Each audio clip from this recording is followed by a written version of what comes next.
కదా కమ్మని ఉల్లి కారం అయితే రెడీ అయిపోయిందండి. ఒకసారి మీరు ఇలా ట్రై చేయండి. ఎంతో మన ఇంటికి గెస్ట్లు వచ్చినప్పుడు ఇలా చేసి పెడితే చాలా ఇష్టంగా తింటారన్నమాట. పిల్లలు కూడా చాలా హ్యాపీగా తింటారు.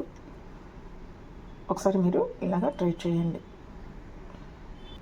ఎంతో కమ్మనైన ఉల్లి కారం అయితే చూపించబోతున్నానండి. సరే మనం వీడియోలోకి వెళ్ళిపోదాం. హాయ్ అండి, నమస్తే. ఈరోజు మీకు పాలకూర ఉల్లి కారం చూపించబోతున్నానండి. వాటికి కావాల్సిన పాలకూర కట్టలు 4 చిన్నవి తీసుకున్నాను. కడుక్కొని శుభ్రంగా చిన్న ముక్కలకు కట్ చేసి పెట్టుకోవాలి. కాడలతో సహా కట్ చేసుకోవాలన్నమాట. ఇందులో మనకు కావాల్సిన ధనియాలు, శనగపప్పు, జీలకర్ర, 4 ఎండుమిరపకాయలు. ఇప్పుడు ఎలాగో చూసేద్దామండి. కడాయి పెట్టుకున్నాక వేడెక్కింది. ఇందులో ఒక 2 టేబుల్ స్పూన్ల ఆయిల్ అయితే వేసుకుందాము. ఆయిల్ అయితే కాయింది కదా, ఇవి వేసుకుందాము. జీలకర్ర, శనగపప్పు, ధనియాలు, ఎండుమిరపకాయలు. ధనియాలు 2 స్పూన్లు వేసుకున్నాను. జీలకర్ర 1/2 టీ స్పూన్ వేసుకున్నాను. శనగపప్పు 1 స్పూన్ వేసుకున్నాను. ఎండుమిరపకాయలు ఒక 4 వేసుకున్నాను. ఇది మంచిగా వేగనివ్వాలండి ఆయిల్లో. కొంచెం కరివేపాకు కూడా వేసుకున్నాము. కరివేపాకు కూడా వేగిపోయింది కదా, ఇవి తీసి పక్కన పెట్టేసుకున్నాను.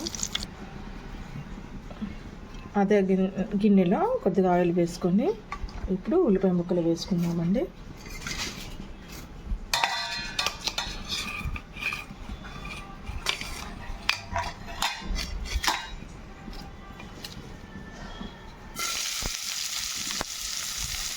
ఉల్లిపాయ ముక్కలు మీడియం సైజు ఒక 3 తీసుకుంటే సరిపోతుంది.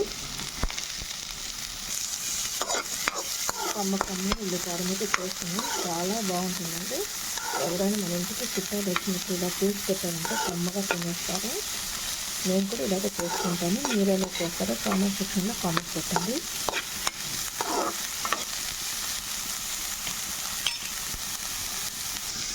ఉల్లిపాయలు మగ్గిపోతున్నాయి కదా, అలాగే కొద్దిగా చింతపండు వేసుకోవాలండి ఇందులో. ఇవి ఇంకా 2 నిమిషాలు వేగిపోతే సరిపోతుంది మనకి. చాలా బాగుంటుందండి, చాలా టేస్ట్ అయితే చాలా బాగుంటుంది. మీరు తప్పకుండా ట్రై చేయండి. ఎంతో కమ్మగా ఉంటుంది అన్నమాట ఇలాగ చేసుకుంటే. నేనైతే ఇలాగ చేస్తున్నాను, మీరు కూడా అలాగే చేసుకోండి. చాలా బాగుంటుంది. ఇలా వేస్తే సరిపోతుంది. ఇప్పుడు మిక్సీలో వేసుకొని పేస్ట్ చేసుకుంటాను. మీరు లేదంటే మిక్సీలో వేసుకోండి, లేదంటే రోట్టైనా దంచుకోవచ్చు అన్నమాట. ఇప్పుడు మిక్సీలో వేసుకుంటాను. ముందుగా వేయించుకున్న ఈ ధనియాలు, జీలకర్ర, శనగపప్పు ఇవి వేసుకున్నాను, ఎండుమిరపకాయలు. అలాగే ఇప్పుడు మనం వేయించి పెట్టుకున్న ఉల్లిపాయ ముక్కలు ఉన్నాయి కూడా, ఉల్లిపాయ ముక్క, చింతపండు కూడా ఇందులో వేసుకోవాలి. అలాగే కొంచెం ఉప్పు, కొంచెం కారం కూడా వేసుకోవాలన్నమాట. మనం వేసుకున్న మిరపకాయలు సరిపోవు కాబట్టి విడిగా కొంచెం కారం వేసుకోవాలి. వేడిగా పట్టకూడదంటే పూర్తిగా చల్లారాక పట్టుకోవాలన్నమాట. ఓకేనా? ఇప్పుడు కొద్దిగా కారము, మీరు కారం ఎంత తినగలిగితే అంత వేసుకోండి. నేనైతే ఒక 3 టేబుల్ స్పూన్లు వేసుకుంటున్నాను. అలాగే ఉప్పు కూడా ఒక 2 టేబుల్ స్పూన్లు వేసుకుంటాను. ఎందుకంటే మన పాలకూరలో కొంచెం ఉప్పు ఉంటుందండి, అందుకే కొంచెం చూసుకొని వేసుకోండి. మీరు ఉప్పు కారాలు మీ టేస్ట్ని బట్టి వేసుకోవాలి. మీరు ఇలాగన్నా పట్టుకోవచ్చు, లేదంటే కొంచెం మెత్తగా కావాలంటే మెత్తగానే పట్టుకోవచ్చు అనమాట. ఓకేనా? నేనైతే ఇలాగే ఉంచేసుకుంటానండి. టేస్ట్ మాత్రం చాలా బాగుంటుంది, కమ్మగా ఉంటుంది. మనం పాలకూర తినని వాళ్ళు కూడా పాలకూర మనం ఇలా చేసి పెట్టారంటే కమ్మగా తినేస్తారు కడుపు నిండా. పిల్లలు కూడా ఇలాగే అలవాటు చేయొచ్చండి, మనము తినొచ్చు. క్యారేజీలో కూడా చాలా బాగుంటుంది. ఒకసారి మీరు ట్రై చేయండి. ఇప్పుడు అదే గిన్నెలో కొంచెం ఆయిల్ అయితే వేసుకుందాము. నేనైతే ఎలాగ చేస్తున్నానంటే సేమ్ మీరు అలాగ చేసుకున్నారంటే చాలా కమ్మని ఉల్లికారం మనకి రెడీ అయిపోయింది. చాలా బాగుంటుంది. వేడి అన్నం తింటే ఆహా సూపర్గా ఉంటుంది. ఇప్పుడు కొంచెం తాలింపు గింజలు వేసుకుందాం. ఇందులో పోపు గింజలు. నేనైతే పచ్చిమిర్చి వేసుకుంటున్నానండి, అది ఆప్షనల్. మీకు నచ్చితే వేసుకోండి, లేకపోతే స్కిప్ చేయొచ్చు అనమాట. ఓకేనా? నేనైతే వేసుకుంటున్నాను. అలాగే వెల్లుల్లి కూడా వేసుకుందాము. నేను పచ్చగా దంచి వేసుకున్నానండి. ఇలా వేసుకుంటే కూడా చాలా బాగుంటుంది. ఇది కూడా వేగనిచ్చాక కరివేపాకు కూడా వేసుకున్నాను.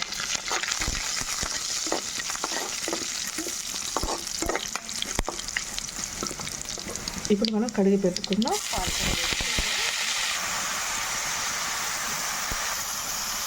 వేసుకున్నాం కదా, ఒకసారి కలుపుకొని మూత పెట్టేసుకుందాము. ఈ ఆకుకూర అంతా మగ్గిపోవాలన్నమాట.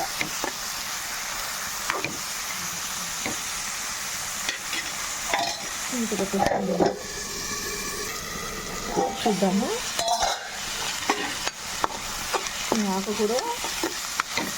ఈ ఆకుకూర కూడా మగ్గిపోయింది. ఇప్పుడు మనం మిక్స్ చేసుకున్న ఉల్లికారం ఉంది కదా, అది వేసి కలిపేసుకుందామండి.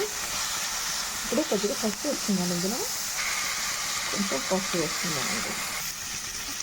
ఇంకొకసారి కలిపేలాగా కలుపుకుందాము. ఆకు మగ్గిపోయింది కదా, ఇప్పుడు మనం తయారు చేసుకున్న ఉల్లి కారం ముద్ద వేసుకుందాం. ఇందులో ఇదంతా కలిపేసుకుందామండి. ఒకసారి కలిపేలాగా కానీ సిమ్లో పెట్టుకొని ఉడికించుకోవాలన్నమాట. ఇది హైలో పెట్టుకుంటే మాడిపోయింది. ఎందుకంటే మళ్ళీ ఉడకాలి కదా, ఆకుతో పాటు ఆయిల్ పైకి వచ్చే వరకు ఇది మనం 12 మంట మీద ఉడికించుకోవాలి. ఒక 2 నిమిషాలు మూత పెట్టుకుందామండి. ఆయిల్ మాత్రం కొంచెం ఎక్కువగానే పడుతుంది అనమాట ఈ కూరలో. ఈ మూమెంట్లో చూసుకుందామండి.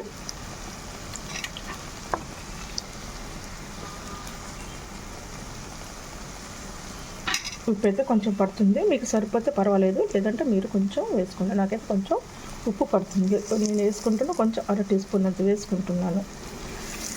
నాకు ఇది సరిపోతుంది.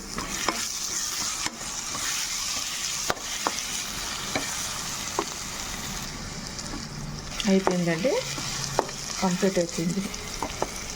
ఈ వీడియో కనుక మీకు నచ్చితే లైక్ చేయండి, షేర్ చేయండి, సబ్స్క్రైబ్ చేసుకున్నాను నా ఛానల్. మంచి వీడియోతోటి నేను ముందుకు వస్తాను. మొదటిసారిగా నా వీడియో చూసి వెళ్ళేవారు ఒక లైక్ ఇచ్చి వెళ్ళండి. ఎందుకంటే కొంచెం ముందుకు పుష్ అవుతుంది కదా, అందుకని ప్లీజ్ నాకు సపోర్ట్ ఇవ్వండి. మీ సపోర్ట్ వల్ల నేను ఏదైనా చేయడానికి కూడా మంచి వీడియోస్ పెట్టడానికి అవకాశం ఉంటుంది. పక్కనే ఉన్న బెల్ బటన్